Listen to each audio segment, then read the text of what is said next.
Intentar que tu vida mejore dentro de un sistema que es un sistema corrupto y corruptor, pero desde luego como no va a funcionar es no haciendo nada. Ninguna democracia va a funcionar mejor que una comunidad de vecinos. Los propios políticos tienen que generar problemas que justifiquen su existencia. Bueno, yo creo que privatizar se puede privatizar prácticamente todo. Primero intentar que el Estado te robe lo menos posible, por supuesto. Son servicios que buscan, por ejemplo, adoctrinar o proporcionar una formación insuficiente y funcional para el interés del Estado. Zapatero tuvo que decir que bajar impuestos es de izquierdas. La sociedad irá viviendo mejor y las pensiones en términos relativos no irán siguiendo el mismo camino. Se le podría transferir anualmente una renta de 15.000 euros a 3 millones de personas. Ese es un problema que te va a generar dependencia de lo que te quiera dar o no te quiera dar el Estado en el futuro. Cuando la gente tiene que votar sobre políticas nacionales para España, vota de manera totalmente desinformada.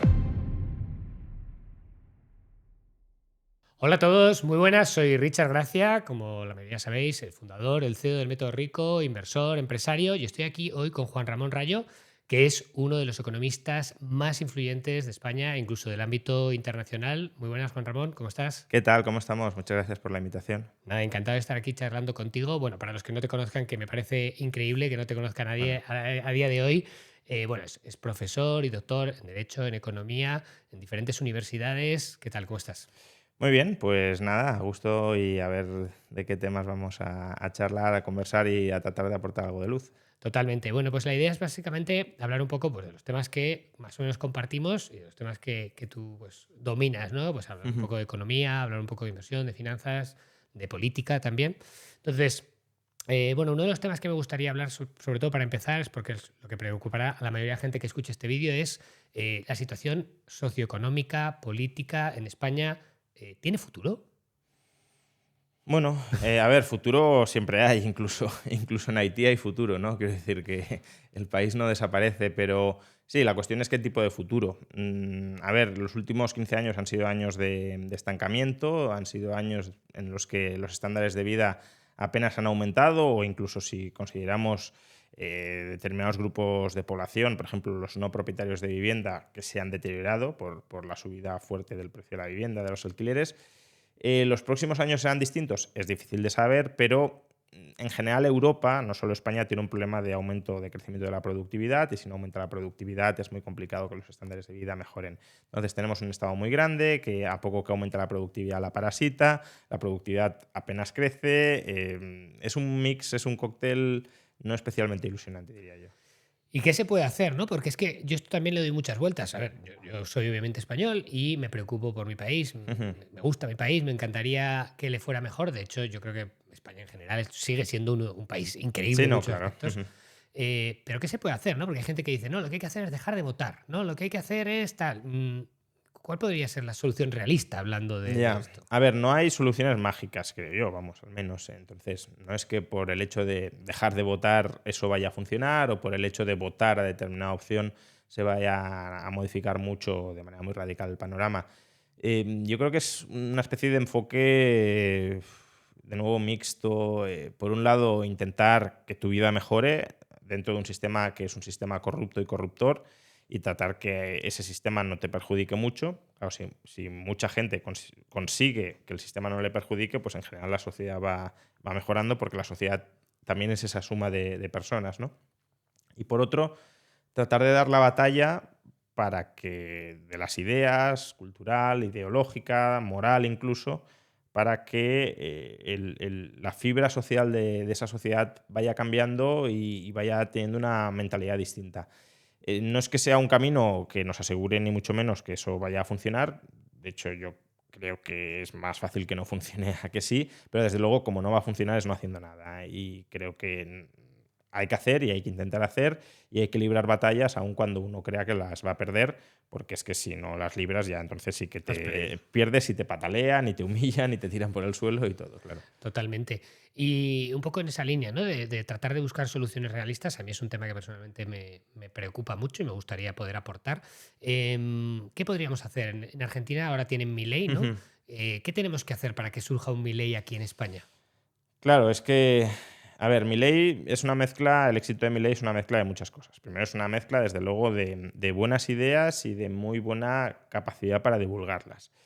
Eso hasta cierto punto lo podríamos tener, es algo que se puede incluso entrenar o que se puede crear, ¿no? Es decir, formas a una persona, tanto en el fondo como en la forma, y bueno, podrías llegar a tenerlo.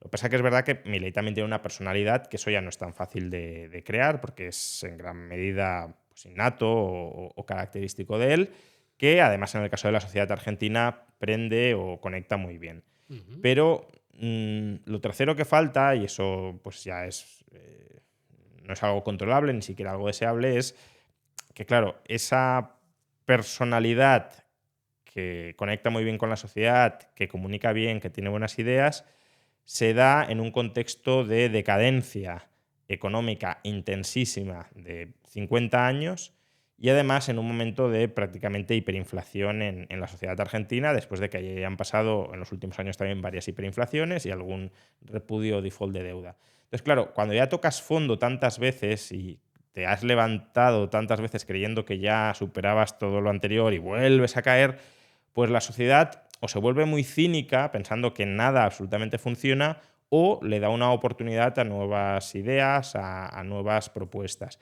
Y yo creo que el éxito de Milei, obviamente, no se habría dado sin Milei, pero Milei sin las circunstancias argentinas, yo creo, a lo mejor me equivoco, pero tampoco habría funcionado. Entonces, en España, ese caldo de cultivo de desastre absoluto no está. La sociedad no pide a gritos un cambio radical y de raíz. A lo mejor en algunos ámbitos sí quiere reformas muy fuertes, como en la vivienda, por ejemplo, pero no hay una petición de cambio de modelo, de cambio de régimen. Y Ujú. si eso no se da, pues lo que te queda es la gota malaya de ir dando la batalla cultural, que ya digo, creo que es difícil de combatir el sesgo del statu quo a favor del statu quo si no hay una decadencia muy acelerada, pero bueno, es lo que hay que intentar. Yo sí que veo en los últimos, a lo mejor, meses o tal vez un par de años, que sí que ha cambiado un poquito el discurso. Por ejemplo, respecto al tema woke ha cambiado bastante. Ujú, Respecto al tema del liberalismo, creo que también ha cambiado mucho. Creo que gente pues, como tú estáis consiguiendo, ¿no? ujú. Lo de la gota maya, pues parece que está Sí. cuajando y que cada vez hay más gente, yo entre ellos, por ejemplo, hace X años no me sentía identificado con izquierdas, no me sentía Ujú. identificado con derechas, pero no entendía Ya. que había otra cosa que era el Ujú. liberalismo, que no es ni Claro. izquierdas ni Ujú. derechas, ¿no? Creo que hoy cada vez más gente sí que lo entiende. Entonces, a lo mejor hay un poquito de futuro ahí. Sí, hombre, a ver, viendo en perspectiva la trayectoria del liberalismo o de la afinidad al liberalismo en España, yo creo que el movimiento ha sido fortísimamente ascendente. O sea, Ujú. yo recuerdo, es una anécdota que suelo contar, ¿no? Porque para mí es muy ilustrativa. Em, yo empecé la divulgación por internet pues en el año 2003, ¿vale? Que es cuando en ese momento empiezan a surgir, en España al menos, pues las bitácoras o los blogs personales donde uno podía escribir, poco como Ujú. YouTube, pero con los periódicos, ¿no? Es decir, YouTube te da tu televisión personal al margen de Ujú. los medios tradicionales, los blogs te daban tu periódico al margen de los periódicos tradicionales. Entonces tú Ujú. podías escribir tus artículos, aunque no te diera nadie espacio en su medio de comunicación. Entonces yo empecé ahí y al mismo tiempo que empecé yo, empezó mucha otra gente y se conformó una especie de grupo de blogs o de bitácoras liberales, Ujú. que a lo mejor éramos como 20 o 30 y mucha gente, pues bueno, mucha gente, a lo mejor 300, 400, 1000 personas nos leían, comentaban y generábamos un cierto ruido. Y en ese momento el político que, bueno, primero Ciudadanos, luego está ahora, bueno, no está en Vox, pero sí es europarlamentario con Vox, Juan Carlos Girauta, escribió un libro que el título es muy llamativo, porque se llamaba La eclosión liberal. Es decir, como que el liberalismo estaba fortísimo y acababa de eclosionar por el hecho de que hubiese 20 o 30 personas escribiendo en blogs y a lo mejor 1000 personas leyéndolos. ¿Por qué? Pues porque antes de eso Pues es que nada. literalmente no había nada. Claro, hoy, comparado lo que hay con eso, pues eso era una birria. Claro, llamar a eso eclosión Bueno, liberal. igual fue un visionario y dijo, ese era No, no, el no. germen, ¿no?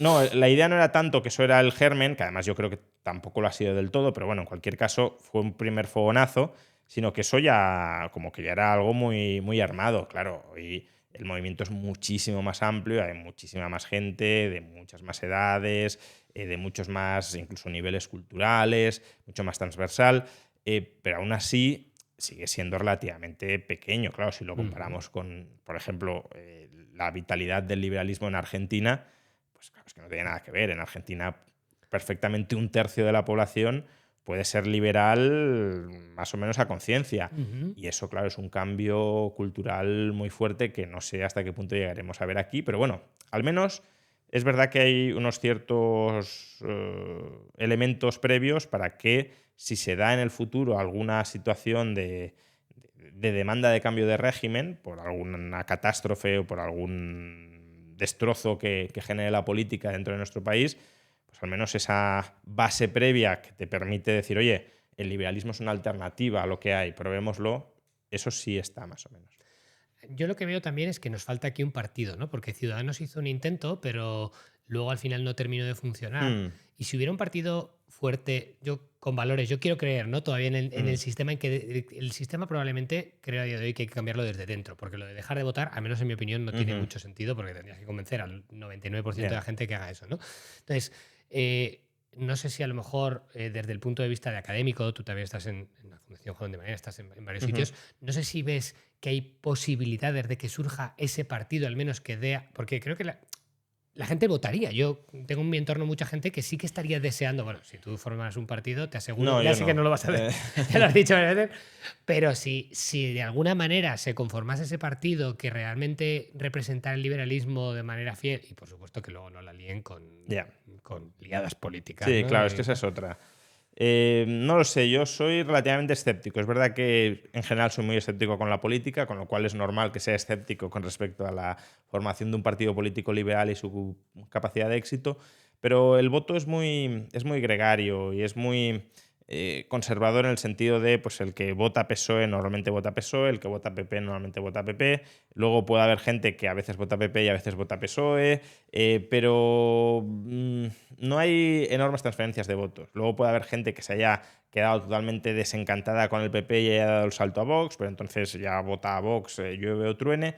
Entonces, si no hay algún catalizador que lleve a un descontento y a una desafección muy grande con alguno de estos grandes partidos y que otro de los existentes, por ejemplo Vox, no dé respuesta a ese enfado o a esa desafección, yo creo que es complicado. Y luego, además, que creo que el caso de Ciudadanos lo ilustra bien, también en parte el caso de Podemos, una cosa es construir inicialmente ese partido y Ujú, nutrirlo de votos y luego que ese partido se mantenga en el tiempo. Porque, ujú, a ver, la política es gestionar,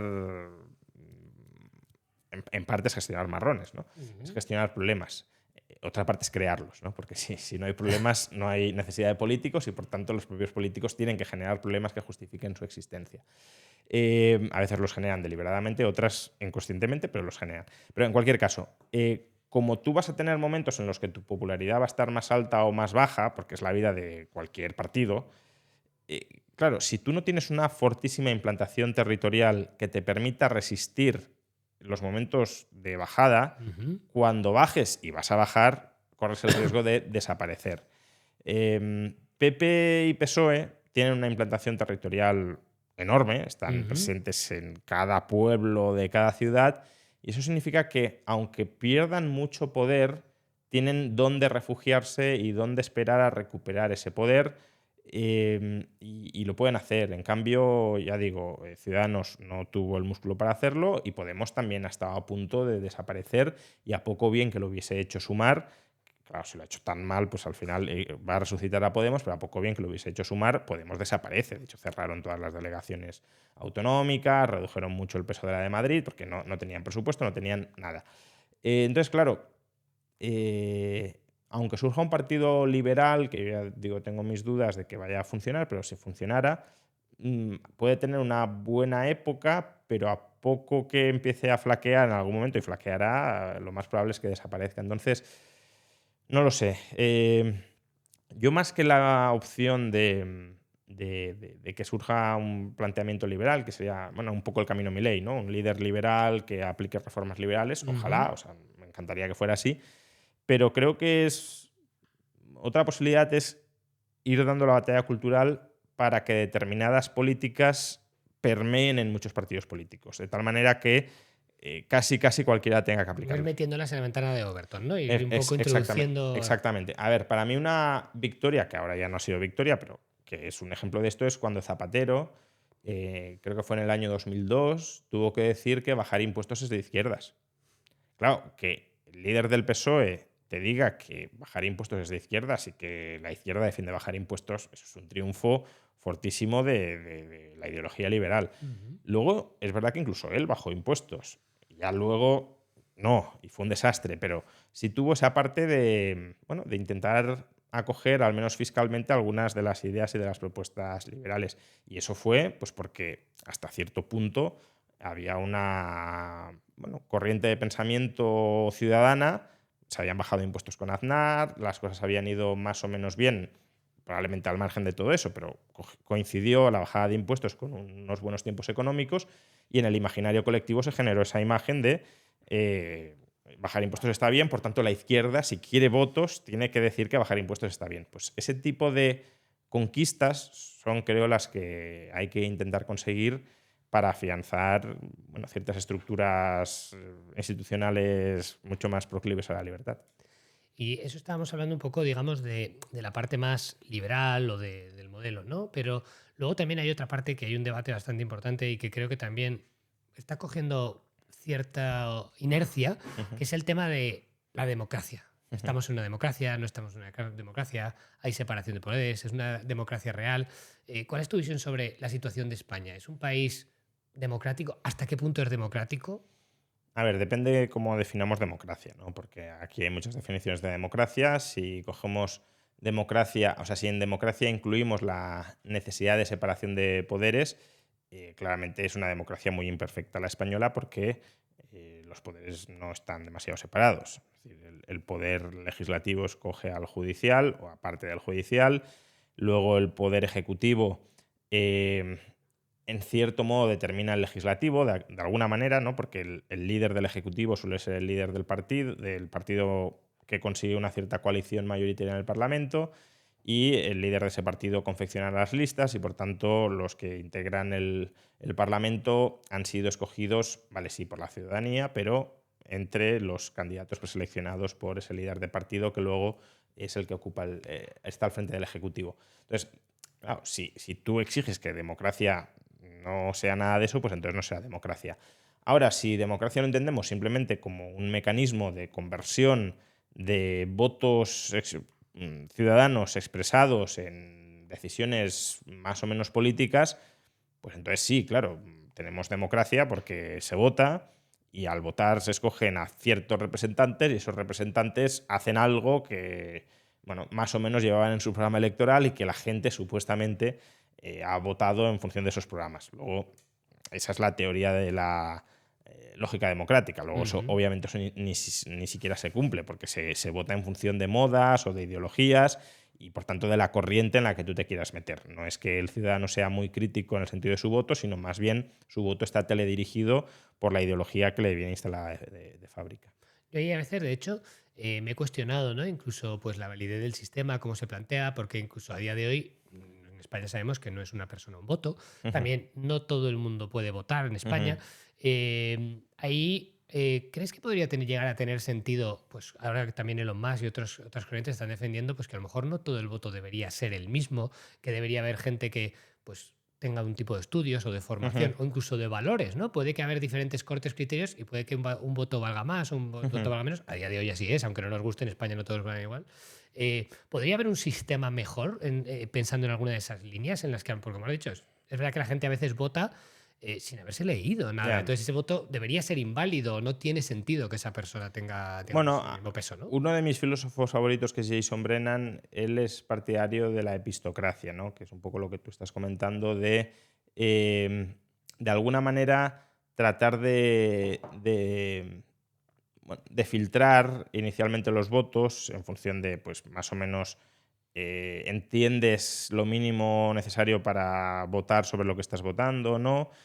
O incluso votar sobre qué fines querrías conseguir, pero no cuáles son los medios que hay que emplear para conseguir esos fines, ¿no? Porque, oye, yo quiero que aumente el salario, vale, O sea, una cosa es, quiero que los trabajadores cobren más, ¿vale? Pero para lograr que los trabajadores ¿Cuál cobren es la más, medida que hay que ¿cuál es la poner? medida que hay que aplicar? Entonces tú eso no tienes por qué saberlo. Tú puedes estar de acuerdo en un determinado fin o quiero que baje el precio de la vivienda, ¿vale?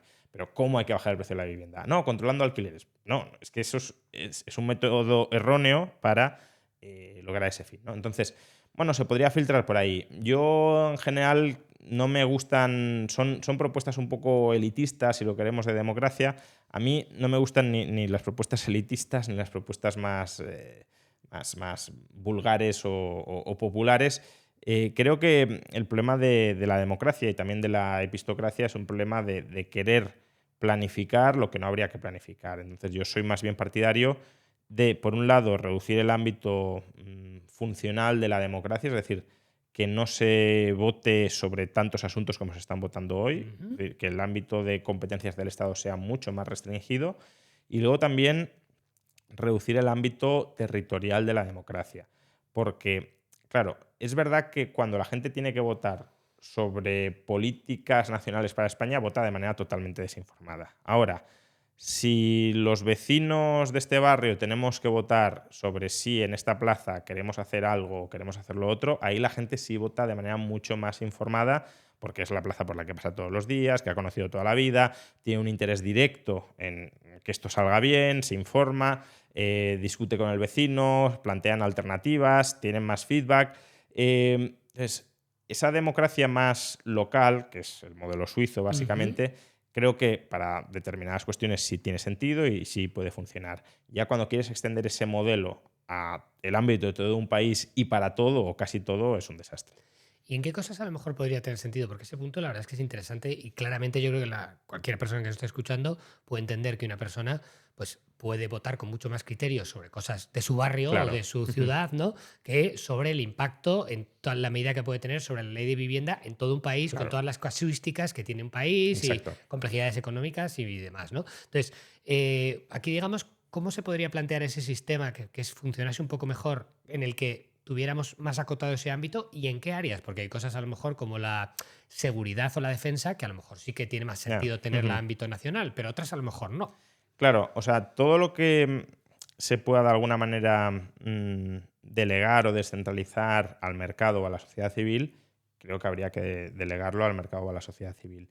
Luego hay determinadas cuestiones que es más difícil de fragmentar porque constituyen o la gestión de bienes colectivos que por algún motivo no se quieran privatizar, como puede ser pues, la Plaza del Pueblo. Pues, hombre, si el pueblo fuera una organización privada, la plaza sería privada también, pero si el pueblo no es una organización privada, pues la plaza es una plaza del pueblo, de la ciudad, ¿no? Ujú. Entonces, esa gestión, o el alcantarillado, o el alumbrado, esa gestión de bienes que son comunales o colectivos, idealmente ha de ser una gestión colectiva o por delegación del colectivo. Y ahí sí Ujú. tiene sentido la democracia como método de elección. Que al final es lo mismo que sucede en una comunidad de vecinos. En una comunidad de vecinos, pues tienes una democracia y se vota a un presidente que más o menos va apagando fuegos y demás. Y luego, cuando ya hay que aprobar derramas importantes, pues lo vota la comunidad. Pues aquí lo mismo, ¿no? Se podría No sé si hacer. ese es un buen ejemplo porque las comunidades de vecinos suelen acabar a palos, pero No, a ver, es un buen ejemplo en el sentido de ninguna democracia va a funcionar mejor que una comunidad de vecinos. ¿Vale? Y creo que todos somos muy conscientes de que en las comunidades de vecinos la conflictividad es grande, pero porque todo grupo humano decidiendo y decidiendo a viva voz, porque eso es la democracia, va a tener conflictividad. Ujú. Entonces, el mejor escenario posible de una democracia funcional es una comunidad de vecinos. Y si la comunidad de vecinos ya nos genera suspicacia sobre cómo funciona, pues imaginémonos cómo estará funcionando una democracia de masas como pueda ser España, ¿no? Pero, aún siendo la toma de decisiones en una comunidad de vecinos pues, conflictiva, lo es en gran medida porque todos tienen voz, porque todos intentan expresar su criterio y por tanto porque hay mucha deliberación, en ocasiones demasiada y muy frontal, sobre asuntos que sí les importan mucho, ¿vale? Y que sí les afectan directamente. Entonces, muchos de esos asuntos creo que sí tienen sentido mantenerlos en el ámbito colectivo. Claro, si en una comunidad de vecinos dijéramos, no, no, es que no vamos a votar solo sobre el ascensor, vamos a votar también sobre el colegio al que va tu hijo. Eso, oye, pero ¿por qué la comunidad de vecinos tiene que decidir el colegio al que va mi hijo? Ah, no, porque es que eso nos afecta a todos colectivamente.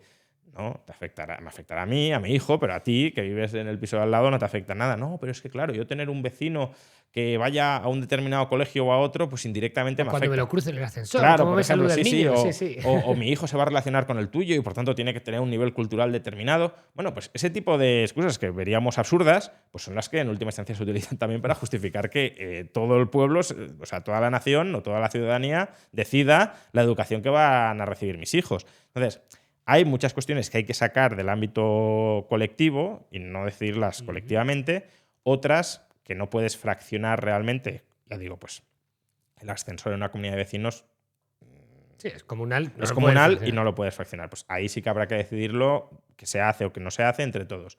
Pero bueno, reducir las competencias y reducir el ámbito de decisión al mínimo indispensable. Y por bajar un poco a Mm. tierra, a nivel, por ejemplo, práctico, España, por ejemplo, ¿qué competencias ves que sí que pudieran tener más sentido y que serían más indispensables el que estuvieran gobernadas de manera más central? ¿Y qué competencias privatizaríamos, ¿no? O que tendría más sentido? Bueno, yo creo que privatizar se puede privatizar prácticamente todo, o sea, educación, sanidad, pensiones, infraestructura, prácticamente todo lo que hace hoy el Estado es susceptible de que el sector privado lo haga. Luego, claro, hay otros temas que son más complicados, como mencionabas tú, la defensa. Mientras exista un Estado, claro, si te cargas el Estado ya es otro tema, pero mientras exista un Estado, pues el Estado va vinculado necesariamente a la defensa. Ujú. Y el Eh, orden también, un poco Al la orden, policía, exactamente. tal. El orden, sí, pero incluso cierta seguridad podría ser privatizada también. Pero bueno, sí, el orden, la justicia, sobre todo de tipo penal, va vinculada al orden, ¿no? Porque bueno, la justicia civil realmente la puede sustituir por arbitrajes privados, ahí no hay ningún problema. Pero la penal no, porque la penal ya es una jurisdicción forzada y por tanto, Ujú. si hay coacción ya está metido el Estado. Y luego, bueno, podría haber algunas infraestructuras que tengan externalidades positivas muy grandes y que el sector privado no atienda suficientemente. Bueno, eso potencialmente puede suceder, algún bien público, pero clarísimo. Y bueno, incluso desde una perspectiva socialdemócrata, cierta redistribución de la renta. Pero claro, para redistribuir algo la renta, verdaderamente desde ricos a pobres, no como sucede ahora, que es desde clase media a clase media, no hace falta el estado elefantiásico que tenemos hoy. Es decir, lo mencionaba el otro día en una conferencia. Hoy el gasto social ronda el 20% del PIB. Bueno, con un 3% del PIB de gasto social se le podría transferir anualmente una renta de 15.000 euros a 3 millones de personas. Claro, es decir, España necesita una red de asistencia de última instancia superior a que 3 millones de personas cobren más de 15.000 euros anuales. Yo creo que no. Es decir, es verdad que puede haber gente que quede descolgada permanentemente de la sociedad y que necesite ayuda, pero no es no sé, casi el 10% de la población española. No lo es. Entonces, bueno, lo que hay que favorecer es que la gente que pueda valerse por sí misma salga adelante por sí misma. A la gente que no pueda hacerlo se la puede ayudar, idealmente de manera voluntaria, en última instancia y subsidiaria de manera estatal, pero para hacer eso no hace falta ni muchísimo menos el Estado gigantesco que tenemos. No, de hecho, hoy en día muchas de las medidas favorecen o van en contra de la meritocracia, de que la gente se esfuerce y Mm, lo que promocionan o fuerzan ujú. de alguna manera es lo contrario, ¿no? A mí me ha pasado, yo como empresario, pues gente, lo típico, ¿no? Despídeme el paro. O, Ya, ujú. oye, pues no, es que no quiero trabajar porque me vas a pagar, yo qué sé, 800 euros por 6 horas o por 4 horas y en el paro estoy cobrando lo mismo y Ya, tal, ¿no? Ese sí. tipo de cosas que al final yo creo que hoy en día está demasiado cubierto y eso precisamente va en contra también de este tipo de Ujú. cosas, ¿no? Pero bueno, volviendo un poco, ya hemos hablado, digamos, de la situación, de que está complicada la solución, ¿no? Pero pues con este contexto que tenemos, al final tenemos que jugar, ¿no? Con estas cartas. Entonces, ¿qué puede hacer la gente joven que nos esté escuchando que al final diga, oye, pues vale, sí, todo esto, como hemos dicho, es Ya. complicado, tiene difícil solución, pero ¿y qué puedo hacer yo, ¿no? Para que me vaya bien en la vida, para poder comprarme una casa, para poder desarrollarme, invertir, crecer, no sé, formar una familia. Claro, a ver, aquí están las dos batallas, ¿no? Una batalla es la batalla de cambiar la sociedad, que ahí, bueno, pues uno puede tratar de hacerlo y dedicar su vida a intentar hacerlo. Pues, los que estamos en la batalla cultural o los que entran en la política de buena fe, si es que hay alguien que lo hace, pues más o menos están en esa línea, ¿no? Intentar modificar los cimientos de la sociedad. Pero por otro está la batalla de, vale, sí, yo quiero cambiar la sociedad, pero también quiero vivir bien y quiero que mi familia viva bien. Entonces, si yo solo, o incluso yo y otra gente, no vamos a conseguir cambiar la sociedad, al menos no tanto como nos gustaría en el corto o medio plazo, ¿cómo me adapto a maximizar mi calidad de vida en el entorno agreste que me ha tocado vivir? Ujú. Bueno, pues ahí es tratar de, si vemos el Estado como un parásito, pues tratar que ese parásito nos parasite lo menos posible o nos perjudique lo menos posible, ¿no? ¿Cómo hacer eso? Pues tratar de buscar siempre alternativas o sea, bueno, primero intentar que el Estado te robe lo menos posible, por supuesto, pero luego incluso con lo que te queda disponible, intentar gestionarlo de tal manera que no generes una dependencia del Estado o que no te contentes con lo que te vaya a dar el Estado. Por ejemplo, en materia de educación, pues si puedes conseguir una educación mejor al margen del Estado que la que te va a ofrecer el Estado por lo que ya te ha quitado, porque no olvidemos que el Estado no te lo da gratis, sino que el Estado eres como un cliente forzoso, te cobra para que luego vayas a sus servicios ¿O no? o no. Sí, sí, pero bueno, o sea, claro, aunque no vayas, Eso te es, cobra, te sí, cobra sí. igual, sí, sí. Pero claro, el ciudadano promedio es, oye, pues ya me ha cobrado, pues voy a usar esos servicios. Bueno, pero es que esos servicios además son deficientes. Son servicios que buscan, por ejemplo, adoctrinar o proporcionar una formación insuficiente y funcional para el interés del Estado. Pues bueno, en ese campo, tratar de buscar vías de formación. No necesariamente tendría por qué ser, afortunadamente a día de hoy, ir a un colegio privado. Puede ser, pues oye, busca luego formas alternativas de formarte de manera barata y asequible a través de Internet, ¿no? Que ya las hay, ¿no? Al abaratarse tanto el coste de acceder a la información, por suerte no hay que depender solo de la doctrina oficial que te imparta el Estado. O en materia de construcción de patrimonio. Pues tú podrías decir, oye, mira, voy a depender solo de las pensiones públicas cuando me jubile, porque ya estoy pagando una cantidad exorbitante a la seguridad social y el resto lo consumo. Bueno, ese es un problema que te va a generar dependencia de lo que te quiera dar o no te quiera dar el Estado en el futuro. Por tanto, intenta de nuevo formarte financieramente e intenta mantener una disciplina de ahorro periódica para ir construyendo un patrimonio que te permita no vivir la vida que vivirías si el Estado no te parasitara, pero al menos acercarte a algo y no ser pues simplemente una persona como la que el Estado ha querido construir, que es te lo quito todo y tú vives pues en la mediocridad que yo te quería instalar. Que eso, de hecho, a día de hoy, yo personalmente considero que no es una opción porque la tasa de reposición y lo que nos vamos a recibir, los que tenemos Sí. una edad de 30, 40 o menos, realmente va a ser muy inferior a lo que se ha estado recibiendo hasta ahora, ¿no? Entonces, Bueno, lo que se espera recibir. Yo, inferior a lo que se ha recibido hasta ahora no lo tengo tan claro, dependerá. porcentualmente la tasa Claro, como tasa. claro, eso sí, eso sí. Sí, eso por supuesto. En términos absolutos o incluso en términos reales, no descontando inflación, no tendría por qué serlo, pero claro, como también el nivel de vida se espera que suba, de hecho, si no sube, sí vamos a recibir menos que los que recibimos hasta ahora, como el nivel de vida se espera que suba, claro, la expectativa también será mantener un poco esa subida del nivel de vida, y eso es lo que no va a pasar, o lo que probablemente no pase. Es decir, que la sociedad irá viviendo mejor y las pensiones en términos relativos no irán siguiendo el mismo camino y por tanto se irá abriendo una brecha. Y si no sucede es porque nos hiperendeudaremos y entonces estallará por algún lado esa bomba de relojería. Y nos podemos preparar de alguna manera por si eso estalla, porque si eso estalla se va a liar bastante, ¿no? Bueno, a ver, prepararnos es construir un patrimonio personal propio. ¿Vale? Ahora, construir un patrimonio personal propio, ¿cómo? Pues si tenemos miedo de que estalle la bomba española, pues no teniendo todos los huevos en inversión española. Al final, uno tiene que pensar que probablemente ya tenga, consciente o inconscientemente, muchos intereses en España. Sí, Quiero su decir, vivienda, por su ejemplo. vivienda está en España, su trabajo está en España, su pensión está en España. A poco que tengas algún otro activo, por ejemplo, o una segunda vivienda, o un local, o un garaje, probablemente también esté en España. Si además ya tienes acciones o algún fondo, Del IBEX fondo de pensiones 35. o fondo de inversión nacional, pues probablemente también es de España. Eh, Cuenta corriente también en bancos españoles. Entonces, claro, al final todos son activos españoles. Ujú.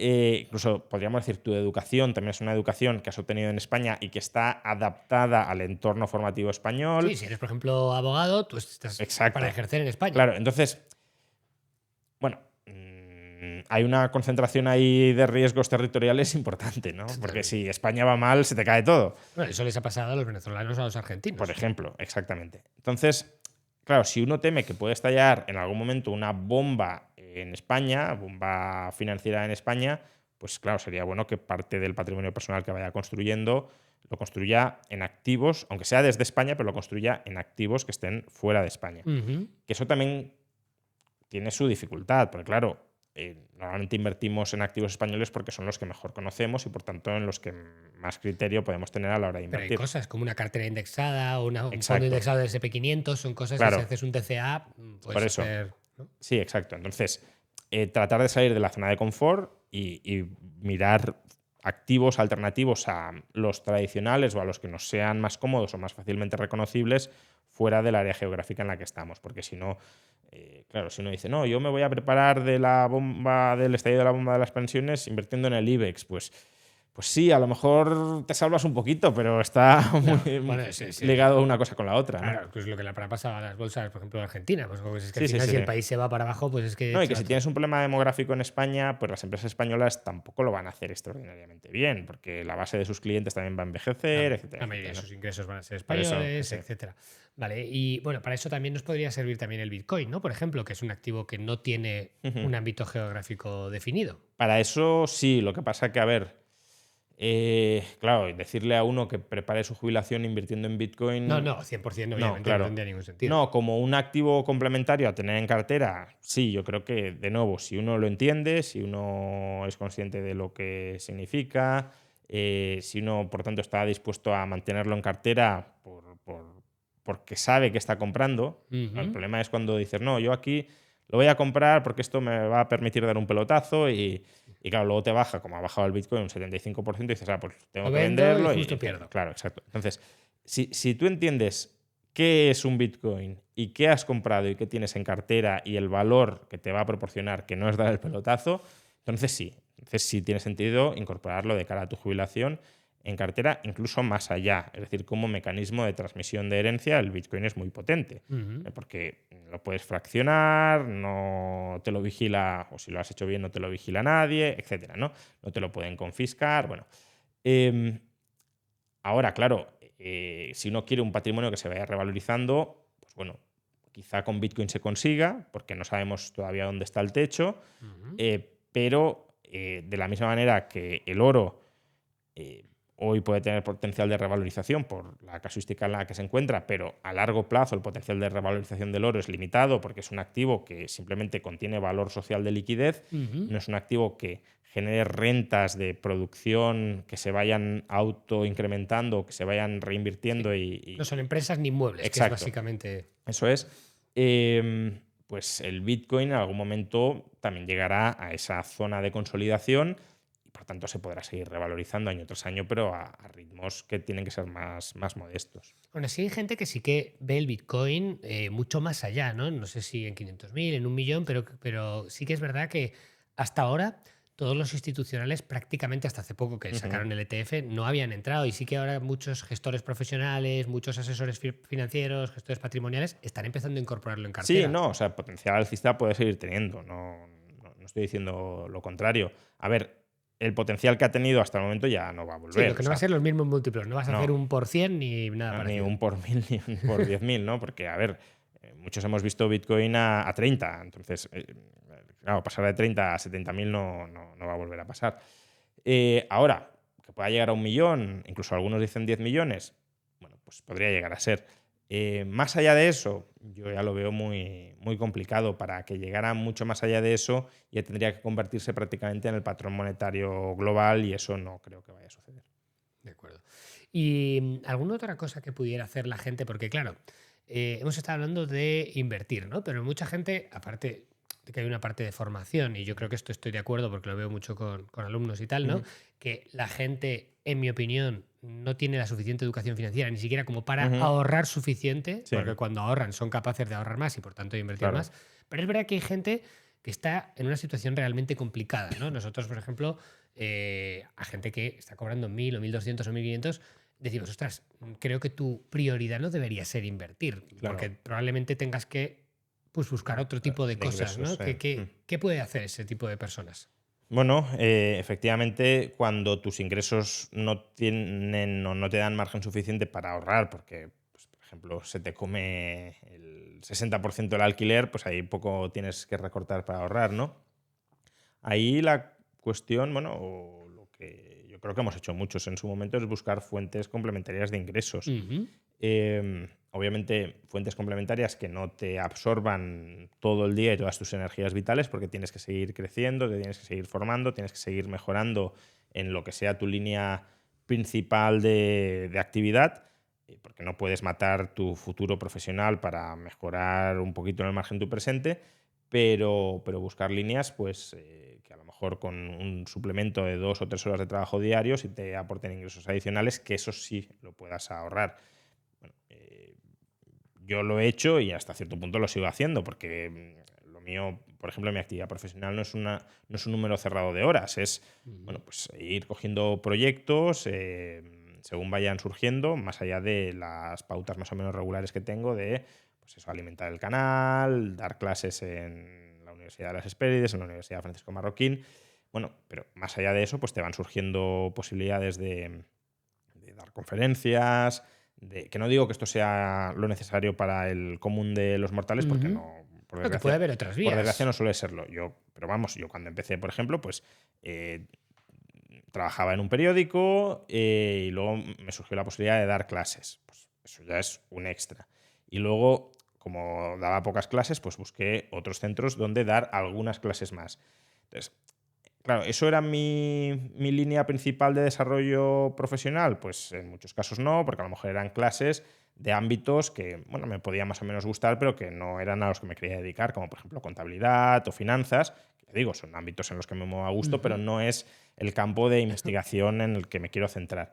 Pero eran formas de complementar mis ingresos y de darme un margen superior para ahorrar y poder invertir ese ahorro, porque efectivamente con los ingresos que tienes por tus primeros trabajos, pues o no tienes margen de ahorro o es un margen de ahorro acotado, especialmente en la situación actual con los precios de la vivienda disparados.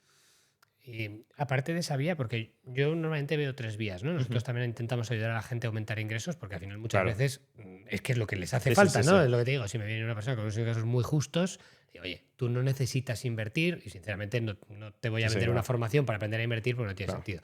Entonces, yo veo como tres vías, ¿no? Una es ese side hustle, ese ingreso adicional. Ujú.